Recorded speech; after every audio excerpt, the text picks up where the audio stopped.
من يهده الله فلا مضل له ومن يضلل فلا هادي له أشهد أن لا إله إلا الله وحده لا شريك له وأشهد أن محمدا عبده ورسوله وبعد. Bapak-bapak, ibu-ibu, saudara-saudara sekalian, bahagia saya bisa berada di tengah-tengah antum sekalian. Kita mungkin belum kenal, beda suku, tidak ada hubungan darah, tetapi dengan sama-sama beriman, sama-sama bertauhid, maka ini akan langgeng sampai surga insyaallah ta'ala. Antum tahu, ketika seseorang masuk surga, melihat ayahnya di neraka, ibunya di neraka, bahkan anak-anaknya di neraka, karena dia sendiri yang beriman, lainnya kafir semua. Ambil contoh Asia misalnya, dia menyaksikan suaminya di neraka, Fir'aun, ayah ibunya di neraka. Kira-kira sedih apa tidak? Tidak. Tidak. Kenapa? Iya, surga tidak ada sedih. Kalau seseorang masuk surga menyaksikan ayahnya, ibunya, istrinya, suaminya, seluruh familinya masuk neraka, sedih. Nggak doyan makan, nggak doyan minum, mubazir itu, makanan, bidadari surga, nggak ada. Kenapa? Hubungan darah, kesukuan, kebangsaan, pertemanan, sekampung hilang. Ketika kita sudah di surga atau orang kafir di neraka, nggak ada lagi. Dicabut rasa kasih sayang itu. Sebaliknya, yang tidak kenal sama sekali, mungkin waktu di dunia baru ketemu sekali, itu pun cuman seperempat jam ngobrol ya di masjid. Tapi sama iman, sama tauhidnya, dia sama-sama faham tauhid rububiyah, uluhiyah, asma wa sifat, maka akan bertemu di surga dan penuh kasih sayang. Ya. Nah, dalam rangka itulah insyaallah ta'ala kita akan bahas malam ini sehubungan dengan hidayah tadi. Kita akan bahas tentang bagaimana sehari semalam kita minta diberi hidayah minimal 17 kali. Siapa cuma 16 kali, dosa besar. Siapa yang minta hidayah kepada Allah cuma 16 kali, apalagi 15 kali, apalagi 14 kali, apalagi tidak sama sekali, dosa besar sekali. Minimal 17 kali. Yaitu sebuah kalimat yang berbunyi, ihdinas siratal mustaqim. Hidayah. Sesuatu milik Allah yang Allah akan berikan kepada manusia dengan pilih-pilih, pilih kasih. Beda dengan rizki, kesehatan, kebahagiaan hidup di dunia ini, kemakmuran. Allah tidak pilih kasih.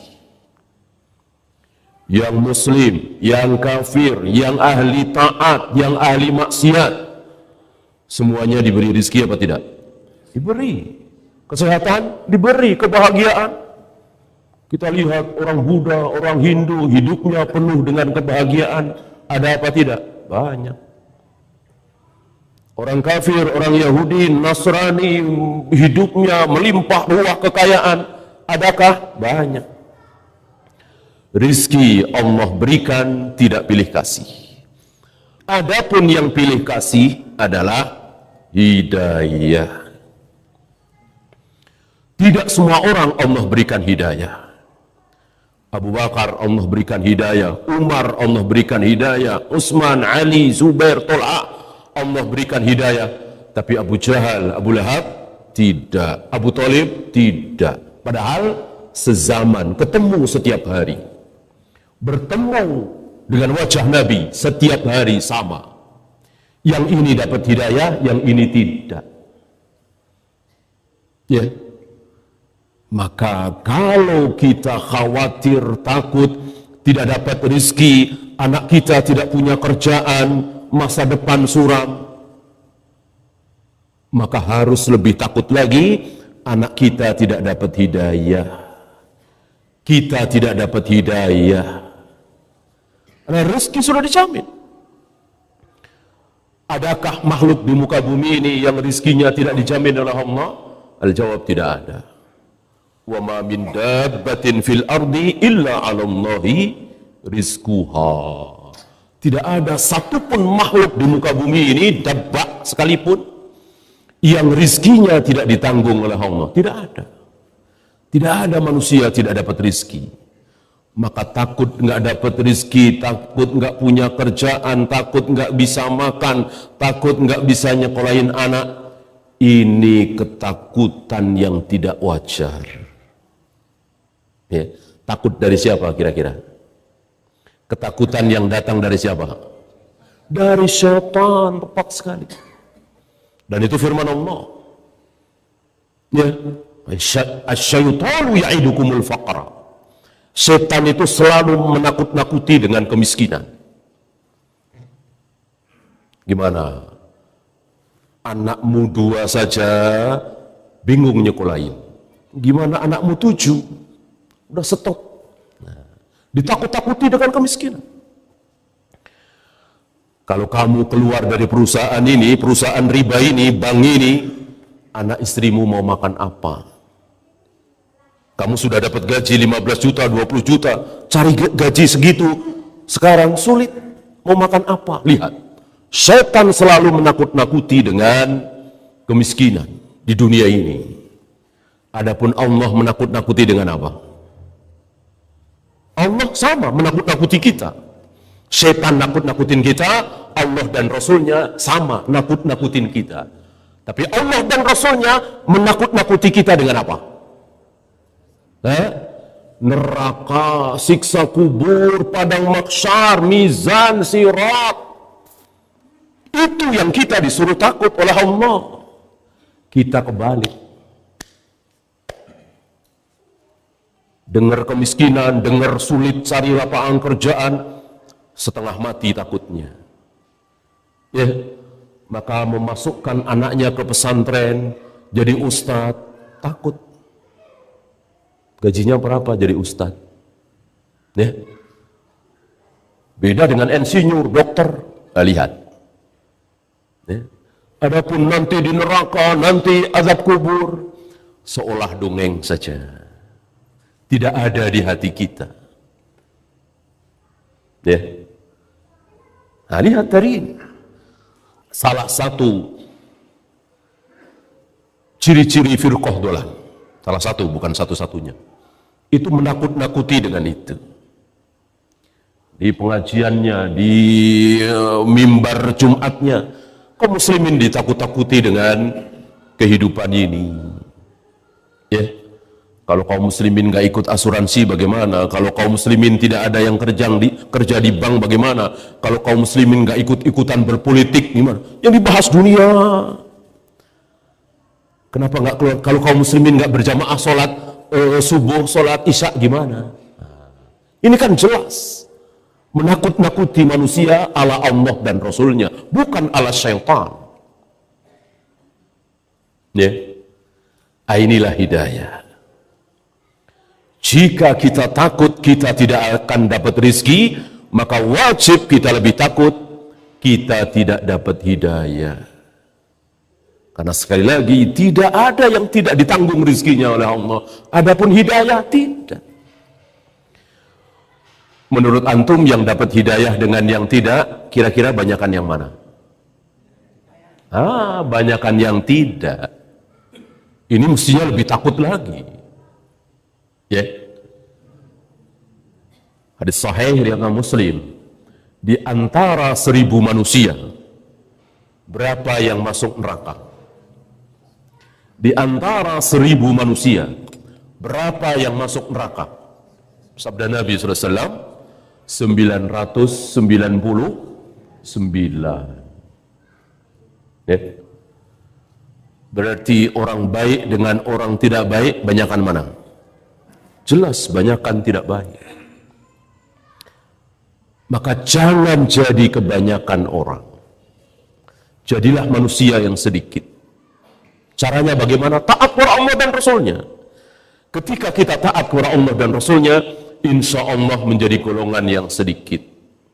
Lihat saja, yang muslim dengan yang kafir banyakan yang mana? Kita semua bisa jawab.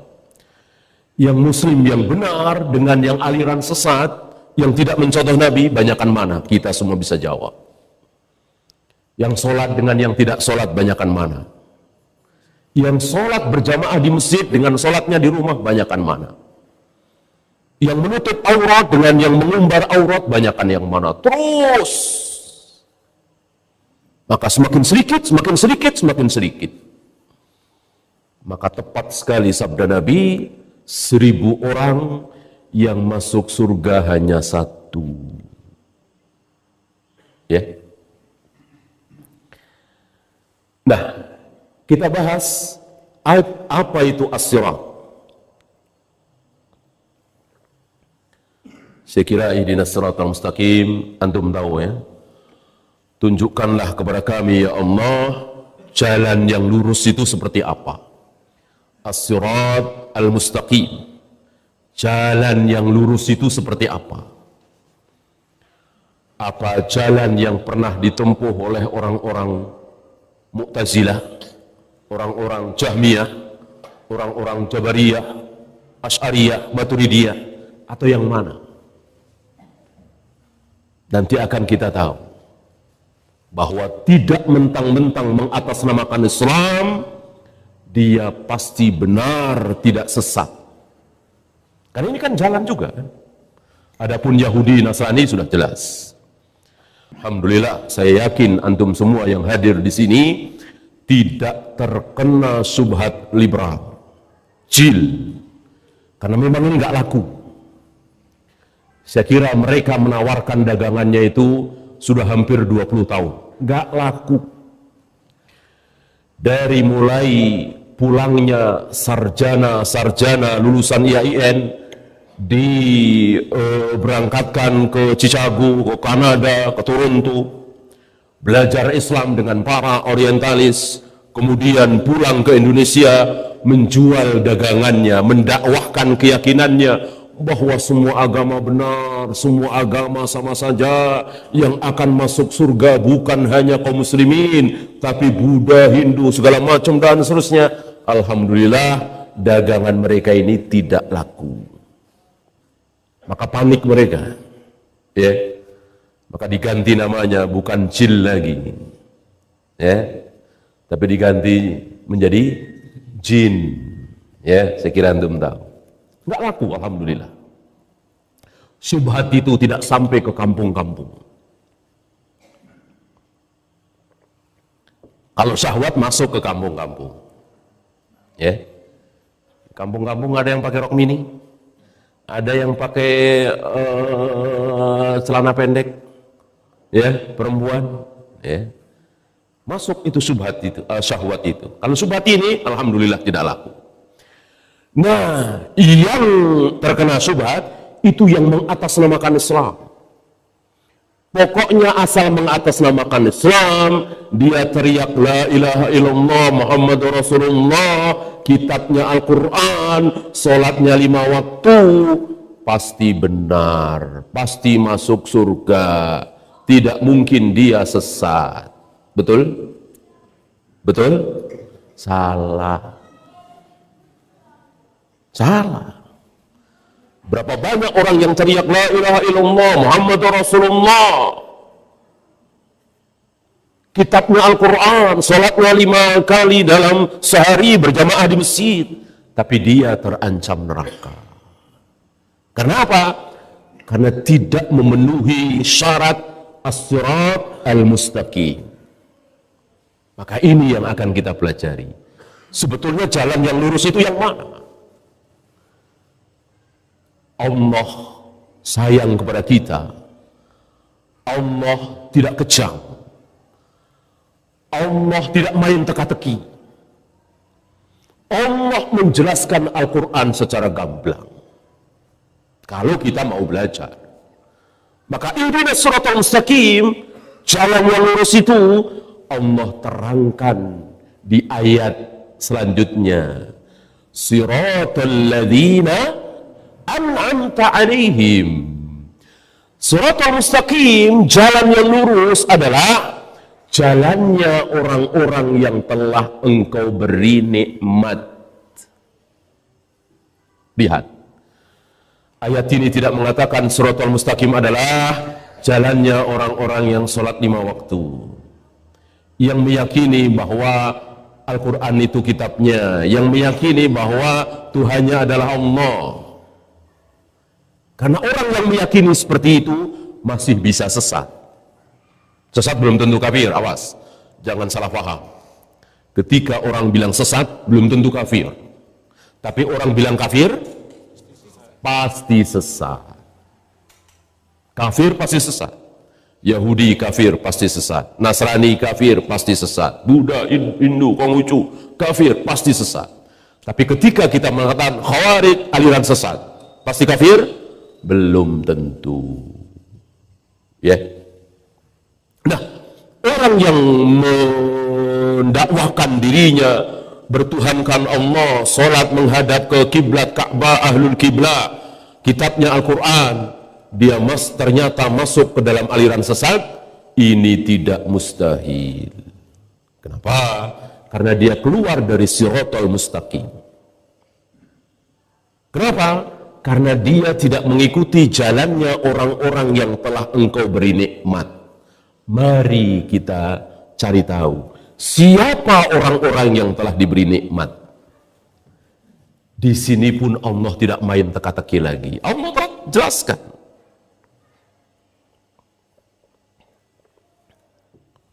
Para ulama mempelajarinya dan menemukannya. Di mana? Di surat An-Nisa. Akan kita dapati di surat An-Nisa 69, siapa orang-orang yang telah diberi nikmat oleh Allah. Ya. Bapak, Ibu, nanti pulang lihat An-Nisa 69. Saya bacakan ya. Wa may yuti'illaha war rasul. Perlukah saya membaca a'udzubillahi minasyaitonir rajim? Perlukah saya membaca a'udzubillahi minasyaitonir rajim? Ini kan ayat Al-Qur'an. Wa idza qara'tal Qur'an fasta'id billahi minasyaitonir rajim. Kan ada perintah begitu. Jika engkau hendak membaca Al-Qur'an, bacalah ta'awudz, berlindunglah kepada Allah. A'udzubillahi minasyaitonir rajim. Nah, di sini saya baca ayat. Jelas, An-Nisa 69. Sunnahkah bagi saya, perlukah bagi saya dan kita semua mengucapkan a'udzubillahi minasyaitonir rajim? Jawabnya, tidak perlu. Tidak perlu. Loh, bukankah ayatnya wa idza qara'tal Qur'an fasta'id billahi minasyaitonir rajim? Kalau mau baca Al-Qur'an, ini kan Al-Qur'an. Berta'awudz, a'udzubillahi minasyaitonir rajim. Jawabnya, ini termasuk bagian yang kita bahas. Ya. Bahwa panutan kita, uswah kita, qudwah kita Rasulullah sallallahu alaihi wasallam diikuti oleh Abu Bakar, Umar, para sahabat, tidak pernah berkhutbah, ceramah, menukil ayat lalu sebelumnya baca a'udzubillahi minasyaitonir rajim. Apa iya kita lebih faham dari Rasul dan para sahabat? Apa iya Rasul dan para sahabat keliru tidak mengamalkan ayat tadi? Tentu Rasul dan para sahabat lebih faham, lebih tahu, lebih benar dari kita. Rasul, para sahabat tidak baca ta'awud. Rasul dan para sahabat baca ta'awud itu ketika akan mentilawah Al-Quran. Baca Al-Baqarah dari awal, ya, diawali dengan a'udzu billahi minasyaitonir rajim atau a'udzu billahi samiil alim minasyaitonir rajim atau a'udzu billahi samiil alim minasyaitonir rajim min hamzihi wa nafthihi wa nafthihi. Ada 3 jenis ta'awud. Adapun menukil sebuah ayat sebagaimana yang dilakukan oleh Nabi di mimbar beliau, diteruskan oleh Abu Bakar berkhutbah di atas mimbar beliau, tidak pernah baca ta'awud ketika akan menukil sebuah ayat. Ta'awud sekali lagi dibaca ketika akan tilawah. Beda tentunya tilawah qiraah dengan menukil. Wa may yuti'illaha war rasul, barang siapa yang taat kepada Allah dan Rasulnya. Ingat, taat kepada Allah dan Rasulnya. Fa'ulaika ma'an nabiyyin, maka mereka itulah orang-orang yang akan bersama Nabi. Ternyata ini orang-orang yang telah diberi nikmat. Ya, siapa? Para nabi. Orang-orang yang telah diberi nikmat oleh Allah, yang pertama adalah para nabi. Senikmat-nikmat pemberian. Jadi lurah, nikmat. Jadi gubernur, nikmat. Jadi presiden, nikmat. Jadi raja, nikmat. Jadi nabi, nikmat yang tidak ada taranya. Kedudukan tertinggi pada diri manusia, nabi. Ya. Kalau raja, gubernur, camat, itu nikmat dunia saja. Adapun nabi, dunia dan akhirat. Ya.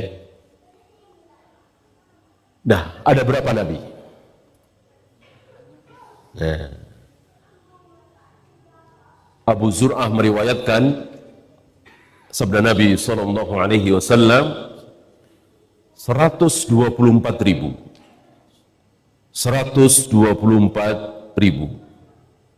nabi. Dan umumnya nabi mayoritas adalah dari kaum apa? Bani Israel. Bani Israel. Ibnu Abbas menghitung yang di luar Bani Israel kira-kira 12 atau 13. Adam, Idris, Nuh, Hud, Soleh, Ibrahim, Ismail, Ishak, Yakub, Muhammad alaihi wassalatu wassalam. Ya kira-kira segitu. Setelah Nabi Yakub, nama lain Nabi Yakub, Nabi siapa? Nabi Israel. Anak-anaknya kan Bani Israel. Nah, semua Nabi dan Rasul dari Bani Israel. 124.000. Yang terpilih menjadi Rasul kira-kira 313. Yang dikisahkan dalam Al-Quran hanya 25. Yang ulul azmi 5. Yang Khalilullah, Khalilur Rahman 2. Ya. 124.000 nabi, siapa yang paling mulia? Tentu Nabi Muhammad sallallahu alaihi wasallam. Ya. Taulah, ketemulah kita satu figur bahwa jalannya orang-orang yang telah engkau beri nikmat, yang nomor satu adalah Nabi Muhammad sallallahu alaihi wasallam. Ya.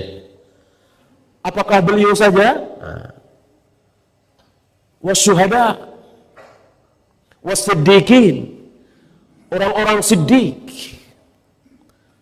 orang-orang siddiq. Siddiq artinya benar.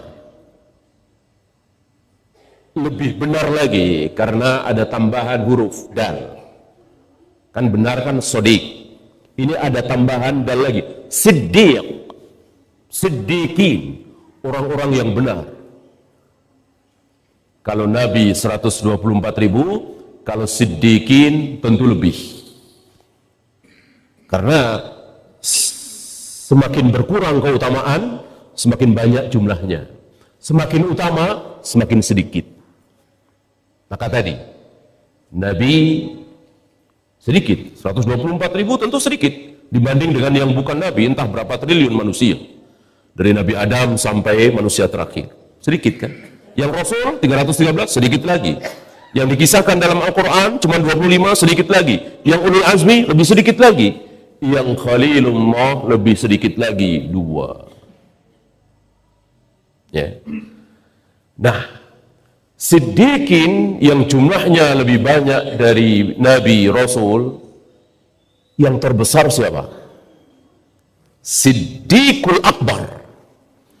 Yang keluar dari lisan Nabi, dia Siddiq. Kalau keluar dari mulut saya, mulut antum, mulut si A, mulut si B, masih bisa diragukan. Saya bilang, si fulan ini orangnya benar. Si fulan ini bisa dipercaya. Si fulan ini jujur, amanah. Antum bisa ragu, karena ucapan saya bisa benar, bisa salah. Ini ucapan Nabi SAW. Dia Siddiq, Siddiqul Akbar. Siapa dia? Abu Bakar. Abu Bakar. Nah, ketemulah kita dua figur. Jalannya orang-orang yang telah diberi nikmat. Karena kita butuh figur. Butuh contoh teladan. Ingat, Islam ini bukan hanya ajaran teori. Kalau mau jadi Islam yang baik, lakukan 1 ini, 2 ini, 3 ini, 4 ini. Tidak. Ada figur, alhamdulillah. Antum masih ingat kira-kira mungkin 25 tahun yang lalu ya, atau 20 tahun yang lalu, rame-ramenya di negeri kita ini diadakan penataran P4. Saya kira masih ingat ya. Ada yang masih SMP, SD, dari TK sampai perguruan tinggi, sampai dosen-dosen, sampai pegawai negeri, pejabat eselon, semuanya ditatar P4. Tujuannya baik apa tidak? Tentu baik. Karena yang dibahas di dalam P4 ini supaya jujur, supaya amanah, supaya tidak korupsi, supaya amanah masuk jam 7, pulang jam 5 misalnya. Baik semua. Nggak ada yang buruk. Ini kan bicara masalah dunia. Mereka nggak bicara tentang tauhid rububiyah bagaimana, tauhid uluhiyah bagaimana. Hancur kalau bicara itu. Alhamdulillah cuma bicara itu. Ya, semua orang tahu jujur baik, amanah baik, rajin kerja baik. Itu kan P4 itu bagus. Entah berapa miliar, berapa triliun dana yang digelontorkan. Ya, tujuannya untuk membuat akhlak bangsa Indonesia ini baik, bagus. Pertanyaan saya,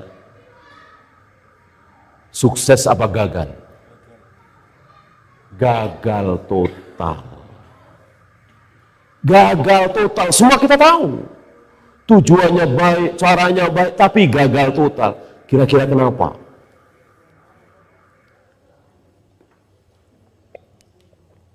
Kenapa gagal total? Tidak ada figur, tidak ada uswah, tidak ada qudwah. Yang ada hanya item per item. Kalau jadi Pancasila sejati, caranya 1 begini, 2 begini, 3 butir-butir Pancasila, Pancasila 1, ada sekian butir, Pancasila kedua, sekian butir, isinya bagus semua. Kan nggak bicara masalah akidah, nggak bicara masalah fikih. Alhamdulillah. Kalau bicara masalah fikih, ya hancur.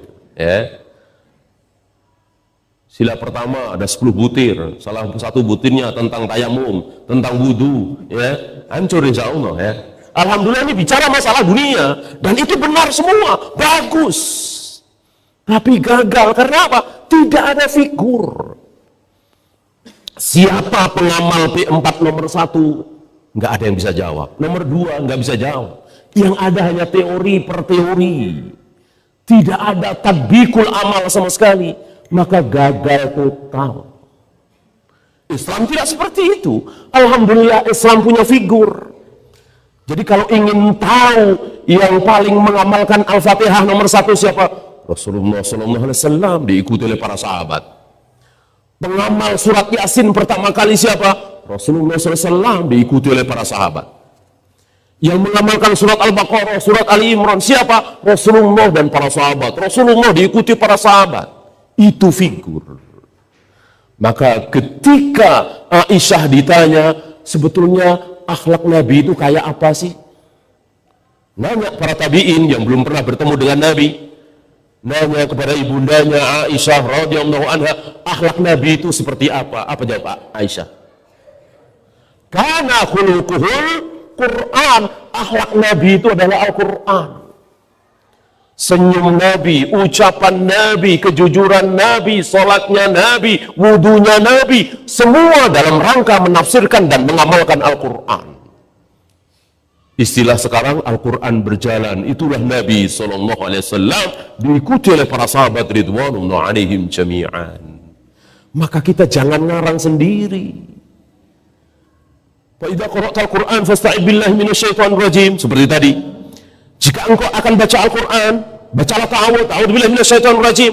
Jangan ngarang sendiri. Lihat Rasul dan para sahabat. Kapan baca ta'awud? Mereka lebih tahu dari kita. Nah, ini rahasianya. Ini rahasianya. Kenapa Islam itu, dakwah Islam itu sukses, berhasil. Karena ada figur, ada uswah, qudwah, contoh teladan. Diawali oleh Nabi SAW, diteruskan oleh para sahabat. Ya. Nah, kita ketemu 2, As-Siddiqin. Yang nomor 1 adalah Abu Bakar, Siddiqul Akbar. Gelar ini disematkan oleh Nabi kepada Abu Bakar di pagi hari, kira-kira waktu duha. Ketika yang lain gemetar, ketika yang lain maju mundur, ketika yang lain ragu-ragu untuk meyakini apa iya Rasulullah tadi malam berjalan, diperjalankan dari Masjidil Haram ke Masjidil Aqsa, naik ke Sidratul Muntaha, langit ke-7, turun lagi ke Masjidil Haram, tidak sampai 1 malam. Ini peristiwa yang luar biasa. Abu Bakar tidak ragu-ragu, Abu Bakar tidak maju mundur, Abu Bakar mantap, bahkan mengatakan, "Lau qala a'jaba min hadha." Jika Muhammad SAW mengucapkan yang lebih aneh dari itu, yang lebih ajaib dari itu, yang lebih mustahil dari itu, aku percaya. Dia Nabi, dia Rasul, nggak mungkin bohong. Lihat. Kemantapan dan keimanan Abu Bakar menular, merembet, mempengaruhi yang lain. Akhirnya yang lain ikut mantap bahwa tidak mungkin Nabi bohong. Ya. Kita jangan mengira, kita semua insya Allah percaya Nabi Isra Mi'raj, karena kita tahu dari kecil. Dari TK kita sudah dikasih tahu oleh guru-guru kita bahwa Nabi diperjalankan dari Masjidil Haram, Masjidil Aqsa, Sidratul Muntaha, dan seterusnya. Coba kita dengar langsung hari itu. Kalau nggak gemeteran kita, mau percaya apa tidak nih? Mau percaya apa tidak? Abu Bakar tidak ragu-ragu. Maka langsung Nabi menyematkan gelar As-Siddiq, Siddiqul Akbar, kepada Abu Bakar. Ketemulah 2. Kita lanjutkan. Siapa golongan orang-orang yang telah diberi nikmat? Wasyuhada. Syuhada artinya, syuhada jamak dari syahid. Artinya orang-orang yang mati syahid. Orang-orang yang mati syahid nikmat. Gimana nggak nikmat? Pernah berzina, ratusan kali, pernah minum khamr puluhan kali, pernah ninggalin sholat 10 tahun misalnya. Begitu mati syahid, hilang semua, hapus semua. Janji Allah bagi orang yang mati syahid adalah diampuni seluruh dosanya. Ya. Maka banyak saudara-saudara kita yang iri dengan jamaah haji yang meninggal ketika ihram, yang meninggal karena tertimpa, itu semua syahid. Dosa-dosanya diampuni insyaallah taala, itu jaminan dari lisan Nabi sallallahu alaihi wasallam. Berarti kan nikmat. Berapa jumlah syuhada? Tentu lebih banyak dari siddiqin. Nah, kita cari mana yang terbesar. Nabi yang terbesar sudah ketemu satu. Siddiqin yang terbesar sudah ketemu. Siapa tadi? Abu Bakar. Nah, sekarang syuhada yang terbesar, yang ketika masih hidup sudah dinyatakan syahid oleh Nabi SAW. Masih hidup. Orang mati syahid itu kan mati. Sudah mati dalam peperangan, oh syahid. Mati tenggelam, insya Allah mati syahid. Mati terbakar, insya Allah ada harapan mati syahid, tapi jangan memastikannya. Mati tertabrak, insya Allah mati syahid. Ada harapan. Ini masih hidup, belum meninggal, tapi sudah dinyatakan syahid, dan itu bukan harapan, tapi kepastian. Keluar dari lisan Nabi sallallahu alaihi wasallam, wa ma yantiqu 'anil hawa in huwa illa wahyu yuha. Ya. Siapa dia? Umar dan Utsman. Di mana berita itu keluar dari lisan Nabi? Di atas gunung Uhud. Berempat. Rasulullah, Abu Bakar, Umar, Utsman, berempat. Entah satu keperluan apa, mereka berempat berada di atas gunung Uhud. Ketika berada di atas gunung Uhud itu, tiba-tiba goncang. Ya. Goncang. Saat itu ada Rasulullah, Abu Bakar, Umar, dan Utsman. Ketika gunung Uhud itu berguncang, Nabi mengatakan, usbut ya Uhud, diam engkau wahai Uhud, fa inna fawqakumul yawm an-nabi was-siddiq wasyahidah. Diam engkau wahai Uhud. Kenapa? Karena di atasmu sekarang ini ada seorang nabi, ada seorang siddiq, ada dua orang syahid. Siapa Nabi? Tentu Nabi Muhammad SAW. Tentu Siddiq. Siapa Siddiq? Abu Bakar. Siapa dua orang syahid? Siapa lagi? Kalau bukan Umar dan Utsman. Dan ini salah satu tanda kenabian beliau, bahwa beliau betul-betul Nabi. Tidak selang lama sepeninggal Nabi, 2 tambah 10, kira-kira 12 tahun ya. 12 atau 11 tahun, Umar betul-betul syahid, bahkan di saat beliau melakukan amal yang termulia. Apa? Salat. Mengimami salat subuh. Beliau ditusuk dari belakang oleh Abu Lu'lu', budak dari Mughirah bin Syu'bah. Lalu dia lari sambil menusuk yang lain. Ada kira-kira 13 yang ditusuk oleh dia, 7 meninggal, termasuk Umar. Begitu juga Utsman. Saya kira kita tahu dalam keadaan apa Utsman dibunuh. Syahid terbesar, Umar dan Utsman. Nah, tahulah kita 4 manusia. Rasulullah SAW, Abu Bakar, Umar, Utsman. Inilah manusia-manusia yang telah diberi nikmat oleh Allah. Apa setelah wasyuhada? Wassolihin. Berapa as-solihin? Tentu lebih banyak lagi dari syuhada. Syuhada lebih banyak dari siddiqin, siddiqin lebih banyak dari an-nabiyyin. Nah sekarang siapa yang paling soleh di muka bumi ini? Tentu sepakat kita yang paling soleh di muka bumi setelah 4 manusia tadi adalah para sahabat. Ya. Setelah itu siapa? Setelah 4 manusia tadi, tentu Ali, Zubair, Tolha, Abdurrahman bin Auf, Abu Hurairah, Bilal, dan seterusnya. Mereka lah adalah manusia-manusia tersoleh di muka bumi ini. Kita di muka bumi ini belum ada yang sholat, mereka yang pertama kali sholat. Belum ada yang puasa Ramadan, mereka yang pertama kali. Umat ini belum ada yang jihad, belum ada yang haji, mereka yang pertama kali. Tidak ada kebaikan dalam Islam yang belum pernah dilakukan oleh mereka. Tidak ada. Sebutkan. Satu saja. Kebaikan dalam Islam, ibadah, yang belum pernah dilakukan oleh para sahabat. Tidak ada. Kalau ada, berarti bukan ibadah. Kalau ada, berarti itu bukan kebaikan.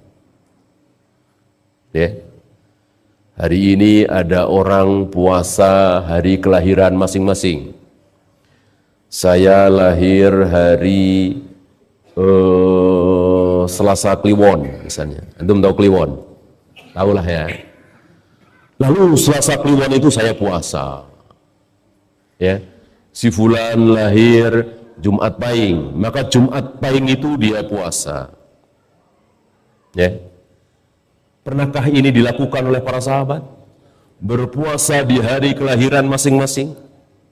Abu Bakar lahir tanggal 10 Syawal misalnya. Lalu setiap 10 Syawal Abu Bakar puasa. Umar lahir tanggal 16 Rabiul Awal misalnya. Lalu setiap tanggal 16 itu Umar puasa. Tidak ada. Maka itu bukan ibadah, bukan kebaikan. Karena kaidah mengatakan, "Lau kana khairan lasabakuna ilaihi." Seandainya sebuah perbuatan itu baik, diridhoi oleh Allah, benar, hak, tentu para sahabat yang pertama kali melakukan. Ya, ini. Nah, tahu kita jalannya orang-orang yang telah diberi nikmat oleh Allah. Rupanya Rasul dan para sahabat. Kepada merekalah kita mencontoh. Dan yang kita contoh, jangan hanya sesuatu yang akal kita bisa mencerna. Yang kita contoh dari Rasul dan para sahabat itu apa? Kejujurannya, amanahnya, rajin menolong orang, dermawan. Tentu itu tidak salah. Tapi jangan lupa ada yang lebih besar dari itu, yang akal tidak bisa mencerna. Kalau itu akal bisa mencerna. Adakah orang jujur padahal tidak kenal dengan Rasul dan para sahabat? Tentu ada, banyak. Adakah orang amanah padahal nggak kenal dengan Rasul dan para sahabat? Ada. Adakah orang dermawan padahal dia tidak kenal dengan Rasul dan para sahabat? Ada, banyak. Tapi adakah orang yang sholatnya benar sementara dia tidak tahu tata cara sholat Rasul dan para sahabat? Nggak mungkin. Adakah orang yang melempar jumrohnya benar padahal dia tidak tahu cara melempar jumrohnya Rasul dan para sahabat? Adakah orang yang tayamumnya benar padahal dia tidak kenal cara tayamum Rasul dan para sahabat? Ini tidak mungkin. Itu garis besarnya di situ.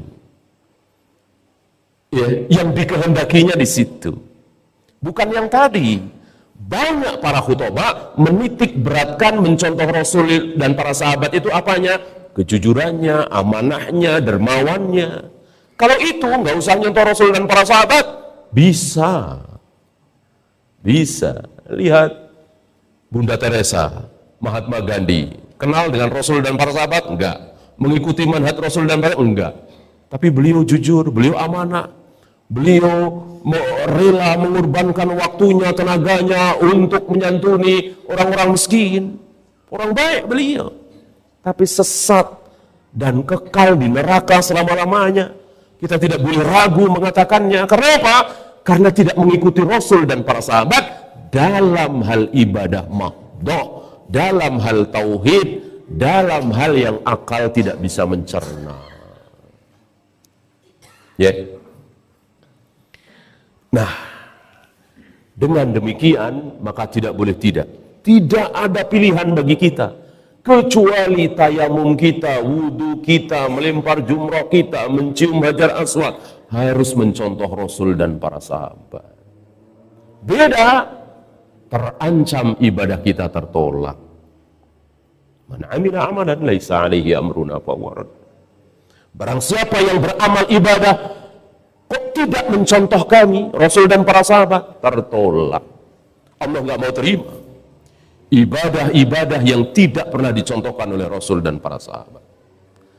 Oleh karena itu para ulama, lihat jelinya para ulama, cintanya para ulama kepada sunnah Nabi. Mereka mengatakan mencium hajar aswad dengan mengecupnya, mengeluarkan bunyi, hukumnya dosa.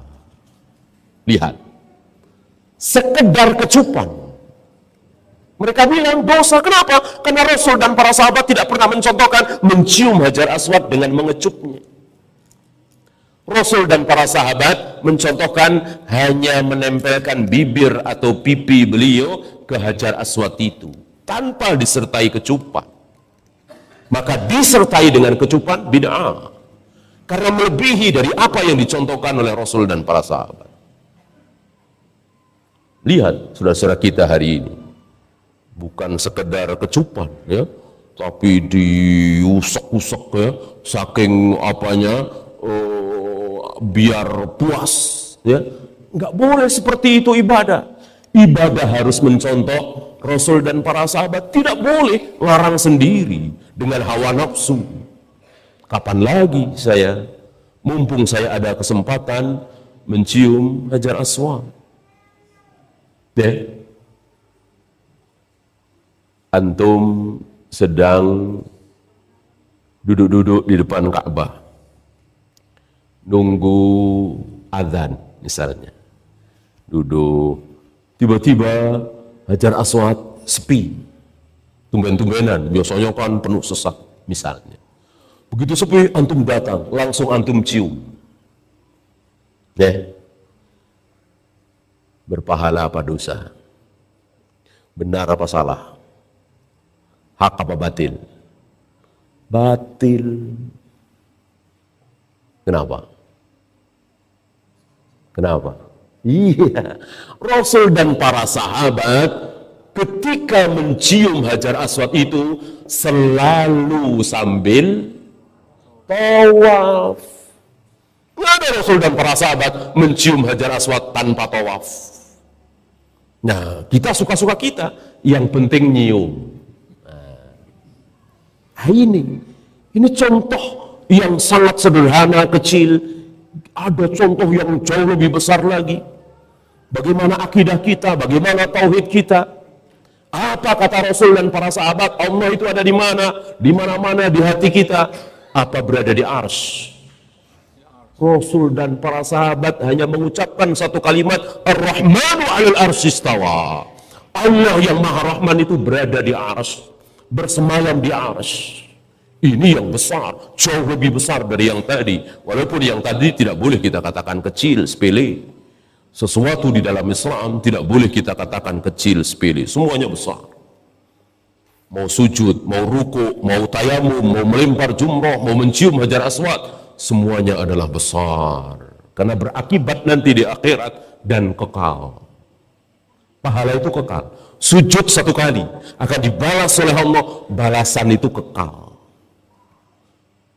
Kalau balasan itu tidak kekal, 2000 tahun, 3000 tahun, maka ada saat di mana kita harus keluar dari surga. Ada saat di mana kita sudah tidak boleh menikmati fasilitas surga. Kalau balasan itu tidak kekal. Ya kan sudah dibalas terus tiap hari dengan kenikmatan. Ya lama-lama habis balasan itu. Ya tidak. Sujud satu kali akan dibalas oleh Allah dengan kenikmatan surga kekal selama-lamanya. Inilah murahnya Allah. Maka balasan dunia itu nggak ada apa-apanya. Kita nikmati walaupun 1 miliar, 2 miliar, 1 triliun, 2 triliun, kita nikmati berapa? 300 tahun? Nggak ada yang berani mengatakan seperti itu. Saya akan nikmati kenikmatan sebagai lurah, sebagai camat, sebagai gubernur 300 tahun. Nggak ada yang berani mengatakan seperti itu. 100 tahun? Nggak ada yang berani. Ya, paling 20 tahun lagi, 15 tahun lagi, 10 tahun lagi. Ya, bahkan mungkin sebulan lagi, bahkan mungkin seminggu lagi. Habis itu habis sehabis-habisnya. Tidak bersisa sama sekali. Adapun kenikmatan akhirat luar biasa, kekal selama-lamanya. Ya. Bagaimana kita pilih yang sebentar ini? Kita lupakan yang kekal selama-lamanya. Apa enggak bodoh itu? Apa enggak rugi itu? Maka tepat sekali Allah katakan, innal insana lafi khusrin. Rugi manusia itu. Serugi-ruginya. Kecuali, ini. Yang beriman, beramal soleh, saling berdakwah dengan sabar dan seterusnya. Ya. Ghairil maghdubi alaihim. Bukan jalannya orang-orang yang dimurkai. Ini pun kita tidak akan tahu siapa sih orang-orang yang dimurkai. Tanpa penjelasan dari Nabi, tanpa tafsir dari Nabi, kita nggak akan tahu orang yang dimurkai itu siapa sih. Mungkin di benak kita, oh pezina, oh penjudi, oh pelacur, oh koruptor. Tidak. Nabi menjelaskan al-maghdubi alaihim hum siapa? Al-Yahud. Al-maghdubi alaihim, orang-orang yang dimurkai adalah Yahudi. Jadi 17 kali minimal sehari semalam kita memohon kepada Allah, ya Allah, jalannya Rasul dan para sahabat itu kayak apa? Berikan petunjuk kepada kami agar kami bisa tahu, agar kami bisa mengamalkan. Bukan jalannya orang-orang Yahudi, ya Allah. Itu yang kita minta setiap hari. Tapi sayang justru sebagian dari kita malah mengikuti Yahudi, meninggalkan cara Rasul dan para sahabat.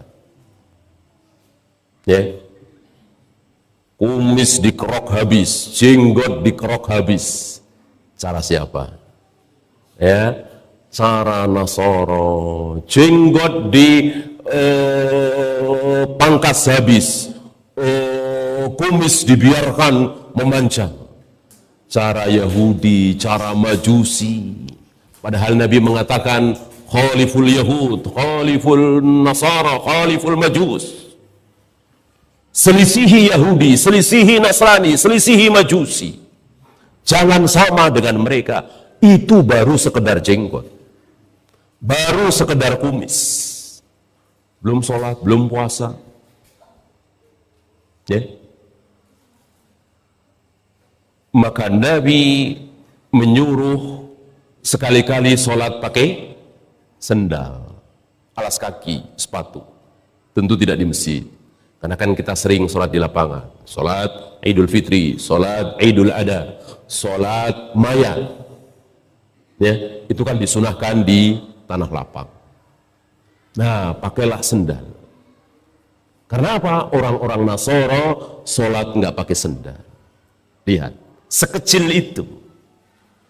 Bagaimana yang besar? Kita hari ini justru sebaliknya. Cara Rasul dan para sahabat kita tinggalkan, cara Yahudi kita ikuti. Nyimpen uang 1 juta. Nanti tahun depan kalau diambil sudah bukan 1 juta lagi, tapi 1,3, 1,4. Ini cara siapa ini? Cara Yahudi jelas. Itu kita lakukan. Bahkan kita cari-cari. Mana yang berani ngasih bunga besar, ngasih riba besar? Cara Yahudi. Rasul dan para sahabat tidak pernah sekalipun berpraktek riba seperti itu. Kalau nyimpen 1 juta, sampai kapanpun 1 juta. Kecuali bagi hasil, kecuali diusahakan. Tentu 1 juta bisa 2 juta, bisa 3 juta, bisa 500 ribu berkurang. Kalau rugi bisa bangkrut. Itulah bagi hasil. Adapun nyimpan 1 juta kemudian nambah, ini cara Yahudi. Haram seharam-haramnya. Dan kaum muslimin melakukannya. Ya. Waladhdallin. Dan bukan jalannya orang-orang yang sesat. Siapa orang-orang yang sesat? An-Nasara, Nasrani. Dua-duanya disabdakan oleh Nabi. Al-Maghdubi alaihim al-Yahud, ad-dhalin an-Nasara. Langsung Nabi yang menjelaskan. Dan dua-duanya kita memohon kepada Allah, jangan sampai kita bernasib seperti mereka. Ciri khusus Yahudi, ini yang besar, yang manhaj, lebih besar dari yang tadi. Yahudi berilmu, mencari ilmu, suka dengan ilmu, tapi tidak diamalkan. Tidak ada amal sama sekali. Yahudi berilmu. Saking berilmunya, Yahudi pernah mengatakan kepada teman-temannya, tanyakan kepada Muhammad. Tentang apa? Tentang ruh. Kalau dia jawab begini begitu, berarti dia bukan Nabi. Tapi kalau dia diam saja, nggak mau jawab, berarti dia Nabi. Lihat. Apa bukan ucapan orang berilmu seperti ini? Berilmu Yahudi. Yahudi tahu tentang apa yang ada pada diri Nabi. Cap kenabian di situ mereka tahu. Sifat-sifat Nabi mereka tahu. Bahkan sesuatu yang menjadi privasi Nabi, ya, kehidupan pribadi beliau yang mungkin hanya diketahui oleh istri-istri beliau. Yahudi tahu. Apa? Cara tidur Nabi, sifat tidur Nabi. Yahudi tahu. Apa sifat tidur Nabi? Jangan-jangan antum nggak tahu malah, ya, kalah sama Yahudi. Yahudi tahu sifat tidur Nabi. Bagaimana sifat tidur Nabi? Mataku tertidur, tapi hatiku tidak. Yahudi tahu. Apa nggak luar biasa tuh Yahudi berilmu? Tahu persis. Ya. Tapi tanpa amal. Mestinya kan orang pertama yang masuk Islam, orang pertama yang baca syahadat, orang yang pertama mencintai Nabi, taat kepada Nabi, mestinya mendahului orang-orang Ansor. Orang Ansor nggak tahu, kecuali setelah diberitahu oleh Nabi SAW. Yahudi tahu, tapi nggak ada amal sama sekali. Jangan sampai kita seperti itu. Lihat sebagian kaum muslimin cari ilmu, yang dikejar apa? Gelar. Ya. Maka kalau mau sekolah itu bilangnya apa? Mengambil S2, mengambil S3. Ya. Kenapa saya mau cari ilmu, menambah ilmu saya, menghilangkan kebodohan saya, menghilangkan kesalahpahaman saya? Kenapa tidak mengucapkan seperti itu? Kenapa mengatakan ngambil S2, ngambil S3? Kalau sudah dapat S3, selesai. Antum tahu kapan Imam Humaidi itu selesai berguru dengan Imam Syafi'i? Imam Syafi'i di Mekah, Imam Humaidi salah satu guru dari Imam Bukhari. Nama yang disebut awal-awal oleh Imam Bukhari, Haddatsana Humaidi. Itu murid dari Al-Imam Syafi'i. Imam Syafi'i ke Baghdad diikuti, Imam Syafi'i ke Mesir diikuti. Imam Syafi'i wafat di Mesir, baru selesai. Gak ada istilah lulus. Ya. Nah, hari ini dibatasi. S2, S3 selesai. Gak ada belajar lagi.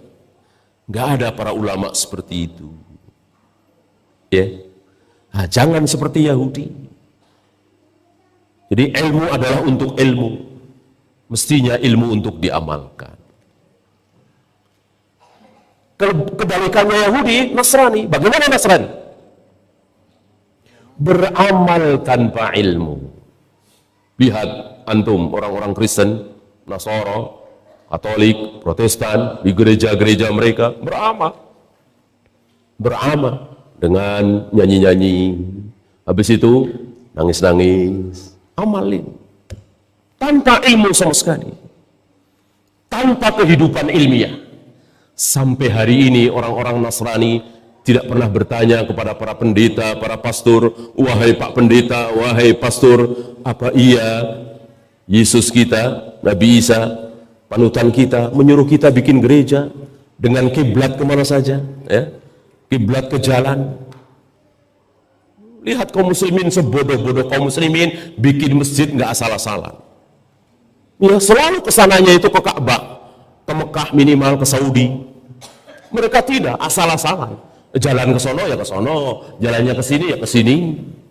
Apa nggak ingat mereka bagaimana mereka mempertahankan Baitul Maqdis sebagai kiblat? Nggak ada lagi, nggak ada pertanyaan seperti itu. Apakah Yesus panutan kita menyuruh kita seperti ini, nyanyi-nyanyi di gereja, habis itu tertawa, habis itu menangis? Nggak ada pertanyaan seperti itu. Ini pun mirip sebagian kaum muslimin. Tidak pernah bertanya kepada para kiainya, Pak Kiai, betulkah Nabi kita mengajarkan kalau ada yang mati ditahlilkan 3 harinya, 7 harinya, 40 harinya, 100 harinya? Gak ada pertanyaan seperti ini. Ini kan pertanyaan wajar. Kalau Nabi ajarkan, tentu sami'na wa ata'na. Kalau Nabi nggak ajarkan, gimana kita mau melaksanakan ibadah yang tidak pernah dicontohkan oleh Nabi, tidak pernah dilakukan oleh para sahabat? Ibadah apa ini?